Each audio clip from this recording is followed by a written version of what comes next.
में पॉइंट्स पाएंगे, सब पे आएंगे। क्या क्या होता है पावर ऑफ एकोमोडेशन?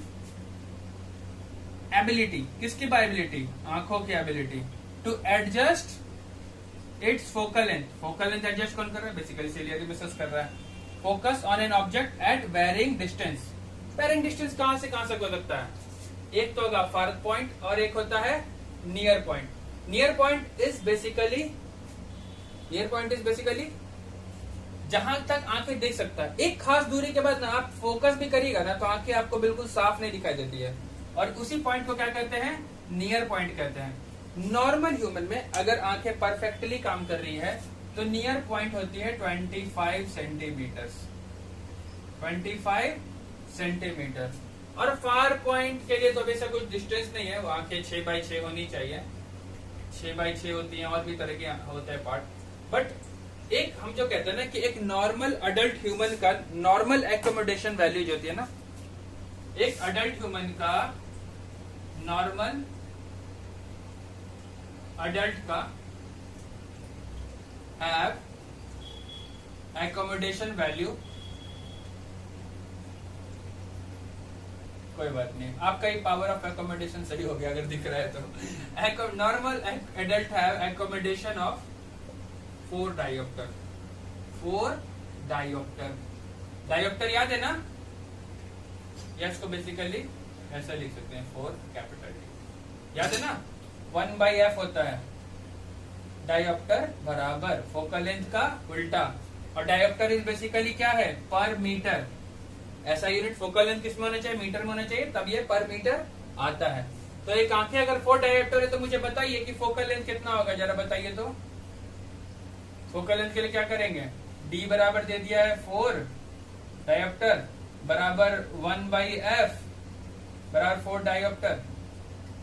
तो f बराबर कितना हो जाएगा? 1/4 मीटर बराबर 0.25 मीटर। और 0.25 क्या है? 25 सेंटीमीटर।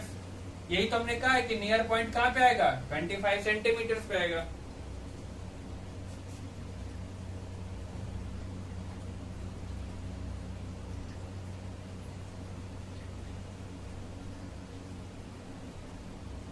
ठीक है। और फारदर पॉइंट को हम मान के चलते हैं, जो फार पॉइंट है, जो हमारा फार पॉइंट होता है, उसको मान के चलिए इन्फिनिटी। जहां तक देख सकते हैं वहां तक दिख रहा है, क्योंकि हमको तारे वारे भी दिख जाते हैं ना, तो एक लॉजिक है कि हम फार पॉइंट इन्फिनिटी होता है और नियर पॉइंट कहाँ होता है? 25 सेंटीमीटर। जो हमारा क्या होता है? नॉर्मल एडल्ट का एकोमोडेशन होता है, जो आपका कितना होता है? 4 डायोप्टर्स होता है ना? तो हमारा आंखों की जो एबिलिटी है to adjust focal length, to focus on object at varying distance, power of accommodation, here it is for you, है ना? नियर पॉइंट लिखा हुआ है, नियर पॉइंट। मैं इसको फिर से क्लीन करके लिख देता हूँ यहाँ पे, यह है ना near point. Near point is जो हम पास देख सकते हैं, जितना पास, ये नियर पॉइंट है।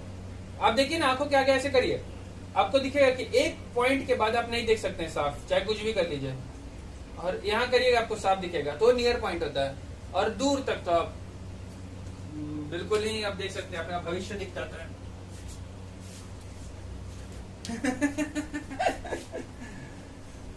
कोई बात नहीं। क्या भविष्य नहीं देख सकते हैं? अच्छा, भविष्य नहीं देखते, भूत देख सकते हैं? भूतकाल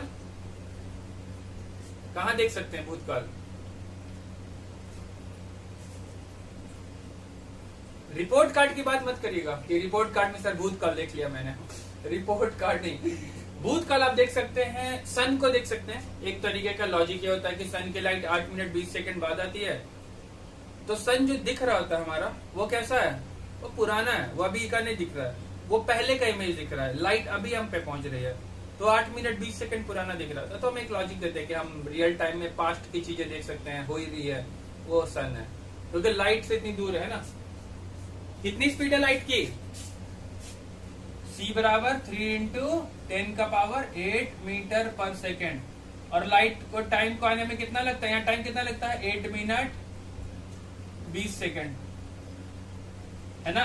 आपको डिस्टेंस निकालना अर्थ टू सन निकालिएगा तो बैठ करके कैसे निकलेगा? ये c दिया हुआ है, ये t दिया हुआ है, आपको डिस्टेंस निकालना है। डिस्टेंस बराबर क्या होता है? वेलोसिटी इनटू टाइम, यही होता है ना। तो ये करके देख के निकाल के बताइए कि धरती और सूर्य के बीच में कितनी दूरी है। ये आपका काम है, होमवर्क है। पावर ऑफ एकोमोडेशन भी करिएगा, ये भी करिएगा। आपको 2 टॉपिक आज क्लियर हो गया ना।